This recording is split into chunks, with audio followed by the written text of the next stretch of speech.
Hi hello ನಮಸ್ತೆ ಪ್ರೀತಿಯ ಪಾಲಕರೇ ಮತ್ತು ನನ್ನ ಮುದ್ದು ಮಕ್ಕಳೇ, ಮಕರ ಸಂಕ್ರಾಂತಿ ಹಬ್ಬದ ಶುಭಾಶಯಗಳು. ಮತ್ತೊಮ್ಮೆ ಭಾರತ ಮತ್ತು ಕರ್ನಾಟಕದ ಪ್ರೀತಿಯ ನನ್ನ ಮುದ್ದು ಮಕ್ಕಳಿಗೆ ಮತ್ತು ಪೋಷಕರಿಗೆ ಮಕರ ಸಂಕ್ರಾಂತಿ ಹಬ್ಬದ ಶುಭಾಶಯಗಳು. ಈ ದಿನ ಈ ವಿಡಿಯೋ ಮಾಡಲು ಮುಖ್ಯ ಉದ್ದೇಶ ಕನ್ನಡ ವಿಷಯಕ್ಕೆ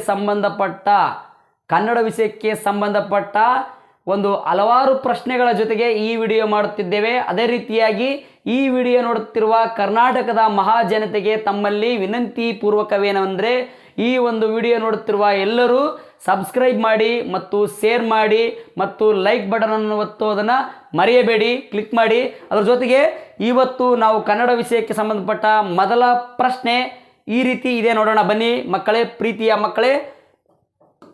ಎಸ್, ಇದು ಸಕ್ಸಸ್ ನವೋದಯ ತರಬೇತಿ ಕೇಂದ್ರ ಸಿಂಧನೂರು. ನಮ್ಮ ಮೊಬೈಲ್ ನಂಬರ್ ಬಂದು, ನಮ್ಮ ಹೆಸರು ನಿರುಪಾದಿ ಸರ್ ಅಂತೇಳಿ, ನಮ್ಮ ಮೊಬೈಲ್ ನಂಬರ್ ಬಂದು 96 11 20 70 52. ಅದ್ರ ಜೊತೆಗೆ ಮತ್ತೊಂದು ನಂಬರ್ ಬಂದು 96 11 20 26 70 52. ಈ ಸಂಸ್ಥೆಯ ಸಂಸ್ಥಾಪಕರಾದ ನಾವು ಮತ್ತು ಸಹ ಸಂಸ್ಥಾಪಕರು ಸಂತೋಷಮ್ಮ, ಶ್ರೀಮತಿ ಸಂತೋಷಮ್ಮ ಎನ್. ಅದ್ರ ಜೊತೆಗೆ ಕಾರ್ಯದರ್ಶಿಗಳಾದ ಕೆ ಹನುಮಂತಪ್ಪ ಸರ್. ಅದ್ರ ಜೊತೆ ಈಗ ನಾವು ಕನ್ನಡದ ವಿಷಯಕ್ಕೆ ಬಂದ ಹಾಗೆ ಈ ಕನ್ನಡದ ಮೊದಲ ಪ್ರಶ್ನೆ. ಎಸ್ ಮಕ್ಕಳೇ, ಇಲ್ಲಿ ಕೇಳಿ. ನೀವು ವಿಡಿಯೋ ನೋಡುತ್ತಿರುವ ಎಲ್ಲ ಮಕ್ಕಳು, ಈ ವಿಡಿಯೋನ ನೋಡುತ್ತಿರುವವರು ಯಾವುದೇ ರೀತಿಯ ಸ್ಕಿಡ್ ಮಾಡದಂಗೆ, ಅಂದರೆ ಮೇಲಕ್ಕೆ ಕೆಳಗಡೆ ಸರಿಸಾದಾಗೆ ಪೂರ್ತಿಯಾಗಿ ಈ ವಿಡಿಯೋ ನೋಡಿದಾಗ ನಿಮಗೆ ಆ ಪ್ರಶ್ನೆಯ ಉತ್ತರಗಳು ನಿಮ್ಮ ಗಮನದಲ್ಲಿ ಮತ್ತು ಮನಸ್ಸಿನಲ್ಲಿ ಉಳಿಯುತ್ತವೆ. ನಾಳೆ ಮೊರಾರ್ಜಿ, ನವೋದಯ, RMS, ಇತರೆ ಆಳ್ವಾಸ್, ಇತರೆ ವಸತಿ ಶಾಲೆಗಳಿಗೆ ಇವು ಬಹಳ ಮಹತ್ವದ ಪ್ರಶ್ನೆ ಉತ್ತರಗಳಾಗಿರ್ತವೆ. ಮೊದಲನೇ ಪ್ರಶ್ನೆ ಬಂದು ಕನ್ನಡದ ಮೊದಲ ಉಪಲಬ್ಧ ಕೃತಿ. ಕನ್ನಡದ ಮೊದಲ ಉಪಲಬ್ಧ ಕೃತಿ ಯಾವುದು ಅಂದರೆ, ನೋಡಿ ಮಕ್ಕಳೇ, ಕನ್ನಡದ ಮೊದಲ ಉಪಲಬ್ಧ ಕೃತಿ ಕವಿರಾಜ್ಯ ಮಾರ್ಗ. ಇದನ್ನ ಯಾರು ಬರೀತಾರೆ ಅಂದರೆ, ಈ ಕೃತಿಯನ್ನು ಬರೆದವರು ಶ್ರೀ ವಿಜಯ. ಇದರ ಯಾವ ಆಸ್ಥಾನದಲ್ಲಿ ಇದು ಬರೀತಾರೆ ಅಂದರೆ, ನೃಪತುಂಗನ ಕಾಲದಲ್ಲಿ ಇದು ರಚನೆಯಾಗುತ್ತೆ. ಆಸ್ಥಾನದಲ್ಲಿ ಇದ್ದು ಶ್ರೀ ವಿಜಯ ಈ ಕೃತಿಯನ್ನು ರಚನೆ ಮಾಡ್ತಾನೆ. ಮತ್ತೆ ಎರಡನೇ ಪ್ರಶ್ನೆ ಬಂದು ಮಕ್ಕಳೇ ನೋಡಿ, ಎರಡನೆಯ ಪ್ರಶ್ನೆ ಬಂದು ಕನ್ನಡದ ಮೊದಲ ಶಾಸನ ಯಾವುದು? ಕರ್ನಾಟಕದ ಮೊದಲ ಶಾಸನ, ಕನ್ನಡದ ಮೊದಲ ಶಾಸನ ಯಾವುದು ಅಂದರೆ ಹಲ್ಮಿಡಿ ಶಾಸನ.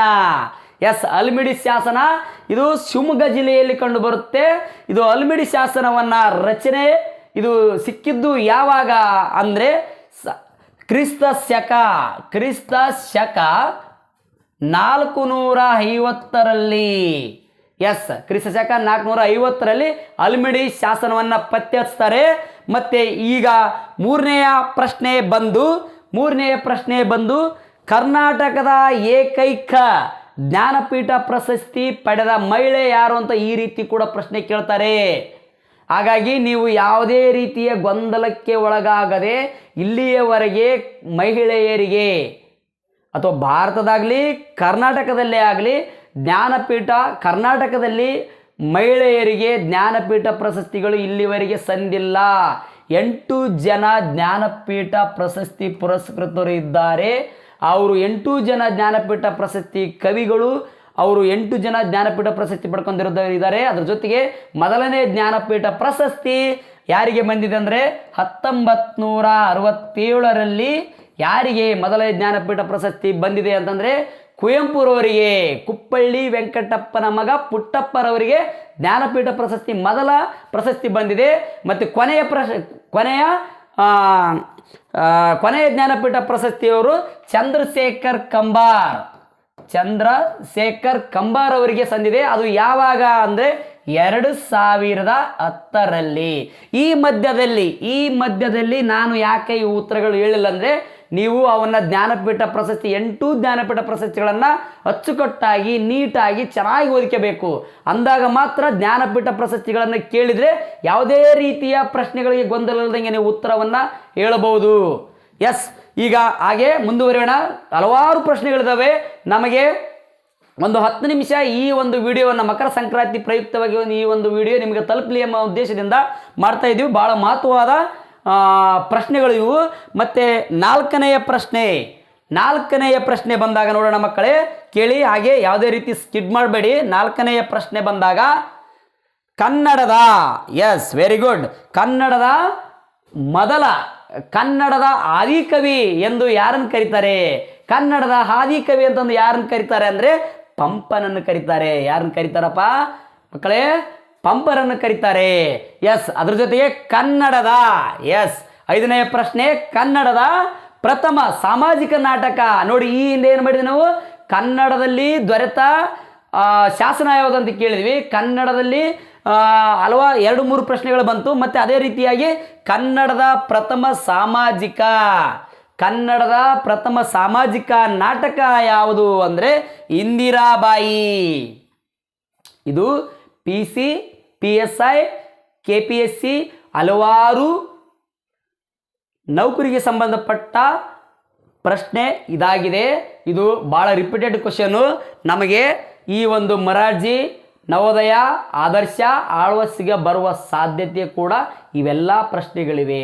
ಆದ್ದರಿಂದ ಮಕ್ಕಳು, ಪ್ರೀತಿಯ ಮಕ್ಕಳಾದ ತಾವುಗಳು ಇದನ್ನು ಯಾವುದೇ ರೀತಿಯ ಸ್ಕಿಡ್ ಮಾಡದಂಗೆ ಇದೇನು ಬಿಡು ಅಂತ ಅಂದ್ಕೊಳ್ಳದೆ ಈ ವಿಡಿಯೋವನ್ನು ಪೂರ್ತಿಯಾಗಿ ನೋಡಿದರೆ ನಿಮಗೆ ಜ್ಞಾನವನ್ನು ನೀವು ನಿಮ್ಮಲ್ಲೇ ಅಡಕವಾಗಿ ಇಟ್ಟುಕೊಳ್ಳಲು ಬಹಳ ಮಹತ್ವವಾದ ವಿಷಯವಾಗಿದೆ. ಬನ್ನಿ ಮಕ್ಕಳೇ, ಈ ಕನ್ನಡದ ಪ್ರಥಮ ಸಾಮಾಜಿಕ ನಾಟಕ ಯಾವುದು ಅಂತಂದ್ರೆ ಇಂದಿರಾಬಾಯಿ. ಇದನ್ನು ಯಾರು ರಚನೆ ಮಾಡ್ತಾರೆ? ಗುಲ್ವಾಡಿ ವೆಂಕಟರಾಯರು. ಎಸ್, ಗುಲ್ವಾಡಿ ವೆಂಕಟರಾಯರ ಬಗ್ಗೆ ಮುಂದೆ ತಿಳ್ಕೊಳ್ಳೋಣ.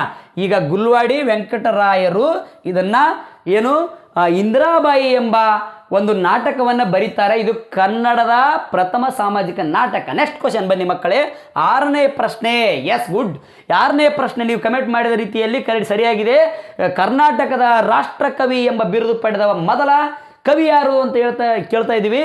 ಈ ಕರ್ನಾಟಕದ ರಾಷ್ಟ್ರಕವಿ ಎಂದು ಬಿರುದು ಪಡೆದ ಮೊದಲ ಕವಿ ಎಸ್ ಯಾರಪ್ಪ? ಎಂ ಗೋವಿಂದಪ್ಪಯ್ಯ. ಎಸ್, ಇಲ್ಲಿವರೆಗೆ ನೋಡಿ, ಫಸ್ಟು ಯಾರಪ್ಪ? ಎಂ ಗೋವಿಂದಪ್ಪಯ್ಯ. ನೀವು ಆಗಲೇ ತಿಳಿದಿದ್ದೀರಿ, ಎಂ ಗೋವಿಂದಪ್ಪಯ್ಯ. ಎಸ್, ಹೌದಾ? ಎರಡನೆಯ, ಇಲ್ಲಿವರೆಗೆ ನಾವು ರಾಷ್ಟ್ರಕವಿಗಳಂತಂದು 3 ಕರಿತೇವೆ. ಅದರಲ್ಲಿ ಮೊದಲು ಎಂ ಗೋವಿಂದಪ್ಪಯ್ಯ, ಎರಡನೇದ್ದು GS ಶಿವರುದ್ರಪ್ಪ. ಎಸ್, ಮೂರನೇದು ಯಾರಪ್ಪ ಅಂದರೆ ನಮ್ಮ ಕವಿಗಳಲ್ಲಿ ಒಬ್ಬರಾದ ಯಾರು? ಕುಪ್ಪಳ್ಳಿ ವೆಂಕಟಪ್ಪನ ಮಗ ಪುಟ್ಟಪ್ಪ ಕುವೆಂಪುರವರು 3ನೇ ಸ್ಥಾನದಲ್ಲಿ ರಾಷ್ಟ್ರಕವಿಗಳು ಎಂದು ಹೆಸರು ಪಡೆದಿದ್ದಾರೆ. ಈ ವಿಷಯವನ್ನು ಮುಂದೆ ತಿಳಿಯುತ್ತಾ ಇದು ಬಹಳ ಮುಖ್ಯ. ಎಷ್ಟು ಜನಕ್ಕೆ ನೋಡಿ, ಇನ್ನೊಂದು ಪ್ರಶ್ನೆ ಬರುತ್ತೆ, ಏನಂತ ಗೊತ್ತಾ? ಕರ್ನಾಟಕದ ರಾಷ್ಟ್ರಕವಿ ಎಂದು ಯಾರನ್ನು ಕರೀತಾರೆ ಮತ್ತು ಎಷ್ಟು ಜನರನ್ನು ಕರೀತಾರೆ ಅಂತಂದು ಆಪ್ಷನ್ಸಲ್ಲಿ 1, 2, 3, 4 ಈ ರೀತಿಯಲ್ಲಿ ಕೊಡುವ ಸಾಧ್ಯತೆ ಇರುತ್ತೆ. ನೀವು 3 ಅನ್ನೋದನ್ನು ಮರೆಯಬಾರದು. Yes, okay. ಅದೇ ರೀತಿಯಾಗಿ ಮಕ್ಕಳೇ, ಈಗ 7ನೆಯ ಪ್ರಶ್ನೆ ಬಂದು ನೋಡೋಣ. 7ನೆಯ ಪ್ರಶ್ನೆ. Yes, okay. ಮತ್ತು ಕನ್ನಡ ಸಾಹಿತ್ಯ ಪರಿಷತ್ತಿನ ಕನ್ನಡ ಸಾಹಿತ್ಯ ಪರಿಷತ್ತು ಎಲ್ಲಿ ಯಾವಾಗ ಸ್ಥಾಪನೆ ಆಯಿತು ಅಂದ ಇದು 7ನೇ ಪ್ರಶ್ನೆ. ಕನ್ನಡ ಸಾಹಿತ್ಯ ಪರಿಷತ್ತು ಎಲ್ಲಿ ಸ್ಥಾಪನೆ ಆಯಿತು ಅಂದರೆ ಬೆಂಗಳೂರಲ್ಲಿ ಸ್ಥಾಪನೆ ಆಯಿತು. ಎಷ್ಟರಲ್ಲಿ? 1915ರಲ್ಲಿ. ಇದನ್ನೇ ನಾವು ಏನು ಮಾಡ್ತೀವಿ? ಕನ್ನಡ ಸಾಹಿತ್ಯ ಸಮ್ಮೇಳನ ಅಂತ ಆಚರಣೆ ಮಾಡ್ತೀವಲ್ಲ. ಇಲ್ಲಿವರೆಗೆ ಎಷ್ಟು ಕನ್ನಡ ಸಾಹಿತ್ಯ ಸಮ್ಮೇಳನಗಳು ನಡೆದವಂತಂದು ಒಂದು ವಿಷಯ ಪೂರ್ಣವಾಗಿ ತಿಳಿದುಕೊಳ್ಳೋಣ. ಈಗ ನಮ್ಮ ವಿಷಯಕ್ಕೆ ಸಂಬಂಧಪಟ್ಟ ಹಾಗೆ ಕನ್ನಡ ಸಾಹಿತ್ಯ ಪರಿಷತ್ತು 1915ರಲ್ಲಿ ಇದು ಕನ್ನಡ ಸಾಹಿತ್ಯ ಪರಿಷತ್ತು ಹೋಗಿ ಈಗ ಪ್ರೆಸೆಂಟಾಗಿ ಕನ್ನಡ ಸಾಹಿತ್ಯ ಸಮ್ಮೇಳನ ಅಂತಂದಾಗಿದೆ. ಇದು ಬೆಂಗಳೂರಲ್ಲಿ ಸ್ಥಾಪನೆ ಆಯಿತು. ಅದರ ಜೊತೆಗೆ ಬನ್ನಿ ಮಕ್ಕಳೇ, ಮಾಹಿತಿ ಬಹಳ ಮುಖ್ಯವಾದದ್ದು. ಮತ್ತು ಕನ್ನಡದ ಕೋಗಿಲೆ ಎಂದು ಯಾರನ್ನು ಕರಿತೀವಿ? ನೋಡಿ, ಗಾನ ಕೋಗಿಲೆ ಅವು ಬೇರೆ, ಇದು ಕನ್ನಡದ ಕೋಗಿಲೆ ಅಂತಂದು ಯಾರನ್ನು ಕರಿತೀವಿ ಅಂತಂದು ಕೇಳಿದ್ದಾರೆ. ಕನ್ನಡದ ಕೋಗಿಲೆ ಎಂದು ಯಾರನ್ನು ಕರಿತೀವಿ ಅಂದ್ರೆ ಪಿ ಕಾಳಿಂಗರಾವ್ ಅಂತಂದು ಕರಿತೀವಿ. ಯಾರಿಗೆ ಕರಿತೀವಿ? ಪಿ ಕಾಳಿಂಗರಾಯರವರನ್ನ ಕನ್ನಡದ ಕೋಗಿಲೆ ಅಂತ ಕರಿತೀವಿ. ಮತ್ತು ಅದೇ ರೀತಿಯಾಗಿ 9ನೆಯ ಪ್ರಶ್ನೆ. ಎಸ್, ಇನ್ನು ಲಾಸ್ಟ್ 10 ಪ್ರಶ್ನೆಗಳು ಮಾತ್ರ ನಾವು ಹೇಳ್ತಿರೋದು. ಇದು ಮಕರ ಸಂಕ್ರಾಂತಿಯ ಪ್ರಯುಕ್ತವಾಗಿ. ಈಗ 9ನೇ ಪ್ರಶ್ನೆ ಬಂದು ವಚನ ಪಿತಾಮಹ ಎಂದು ಯಾರನ್ನು ಕರಿತೀವಿ? ವಚನಗಳ ಪಿತಾಮಹ ಅಂತಂದು ಯಾರನ್ನು ಕರಿತೀವಿ? ವಚನಗಳ ಪಿತಾಮಹ ಅಂತ ಯಾರನ್ನು ಕರಿತೀವಿ ನಾವು? ಪಗು ಹಳಕಟ್ಟಿ. ಎಸ್, ಫಕೀರಪ್ಪ ಗುರುಬಸಪ್ಪ ಅಳಕಟ್ಟಿ ಅವರನ್ನ ಪಗು ಹಳಕಟ್ಟಿ ಅಂತಂದು ಕರಿತೀವಿ. ಇವರು ವಚನ ಪಿತಾಮಹ ಅಂತಂದು ಕರಿತೀವಿ. Yes, good. ಅದೇ ರೀತಿಯಾಗಿ ಮಕ್ಕಳೇ ನೋಡಿ, ಈಗ ಲಾಸ್ಟ್ ಕ್ವಶನ್ ಬಂದು 10ನೆಯ ಪ್ರಶ್ನೆ. ಯಾವ ಪ್ರಶ್ನೆ? 10ನೆಯ ಪ್ರಶ್ನೆ. 10ನೆಯ ಪ್ರಶ್ನೆ ಬಂದಾಗ ಕರ್ನಾಟಕ ಮತ್ತು ಕನ್ನಡ ರಾಜ್ಯೋತ್ಸವವನ್ನು ಯಾವಾಗ ಆಚರಿಸ್ತೀವಿ? ಈ ಪ್ರಶ್ನೆ ಈ ಹಿಂದೆ ಬಂದಿದೆ. ನಾವು ಕರ್ನಾಟಕದವರು ಆದ್ದರಿಂದ ಕನ್ನಡದ ಮೇಲೆ ಅತಿ ಹೆಚ್ಚು ಪ್ರಶ್ನೆಗಳನ್ನು ತೆಗಿತಾ ಇದ್ದಾರೆ, ತೆಗೆಯುತ್ತೂ ಇದ್ದಾರೆ.